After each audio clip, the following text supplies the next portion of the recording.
হে বাংলার ধনীগণ, গরিব বললে ভাই আমারে বকা দেয় মানুষে।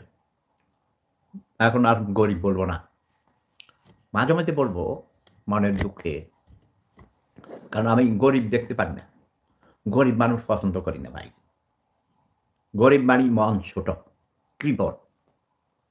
কথা বুঝেন নাই? ধনী হলো মন বড় যার, উদার মন।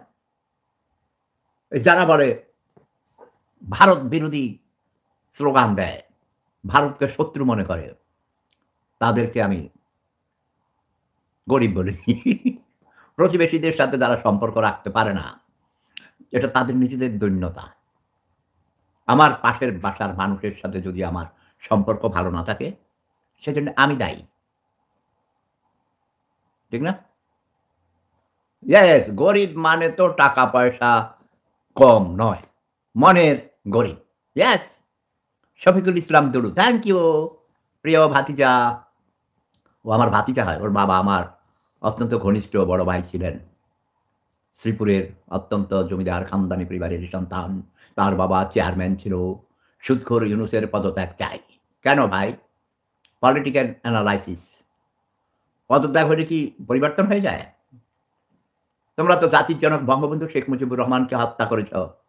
তোমাদের কোনো ভাগ্যের পরিবর্তন হয়েছে? আরো অধঃপতন হয়েছে। প্রেসিডেন্ট জিয়াউর রহমানকে হত্যা করেছ।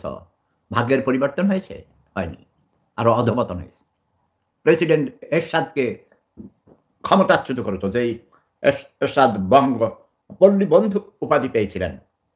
গ্রামের মানুষের মন জয় করেছিলেন তার অনেক উন্নয়নমূলক কর্মকাণ্ড দিয়ে। এই ৫৪ বছরে বাংলাদেশের স্বাধীনতার পর ৫৪ বছরের শাসনামলে যারাই ক্ষমতায় এসছে, আমার মূল্যায়নে প্রেসিডেন্ট এরশাদের যুগ ছিল স্বর্ণযুগ। রাত-দিন ২৪ ঘন্টা মানুষ হেঁটে, হেঁটে বেড়াইত যেখানে সেখানে। ঢাকা শহরে অলি-গলি রাজপথ কত চুরি, ডাকাতি, খুন, ধর্ষণ, হত্যা, লুটপাট, চাঁদাবাজি এসব ছিল না। ঠিক বলেছি কিনা বলো? আমি কিন্তু এরশাদের পার্টি করি না। বাংলাদেশে কোনো রাজনৈতিক দল করি না। কারণ বাংলাদেশের রাজনীতিবিদরা মিথ্যুক, ধোঁকাবাজ, চিটার, বাটপার, মিথ্যা কথা বলে মানুষকে ওয়াদা দিয়ে তারপরে এই ওয়াদা ভঙ্গ করে। রাজনীতিবিদদেরকে আমি অপছন্দ করি। ঘৃণা শব্দটা আমি ব্যবহার করি না পারতপক্ষে। কিন্তু আমি বলি অপছন্দ করি, ডিসলাইক করি। এটা একটা ভদ্রলোকের ভাষা, বুঝো না? এটার অর্থই মূলত ঘৃণা করা। অপছন্দ করা মানেই ঘৃণা করা। ঠিক না? পছন্দ করি না মানে ঘৃণা করি। ভদ্রভাবে বলে আরকি। যেমন বলে ওই ইসলামী ব্যাংক সুদ খায় না। কি করে? তারা ইন্টারেস্ট খায়, মুনাফা খায়। সুদের নাম দিছে মুনাফা।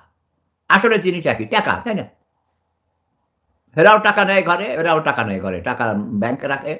এটাও ব্যাংক, ব্যাংক। এটা bank money profit, business. Business money মুনাফা। বিজনেস মানি সুদ। ব্যাংক মানি সুদ, ইন্টারেস্ট। ও এমনি ঘুরাইয়া খায় আরকি, বুঝেন না?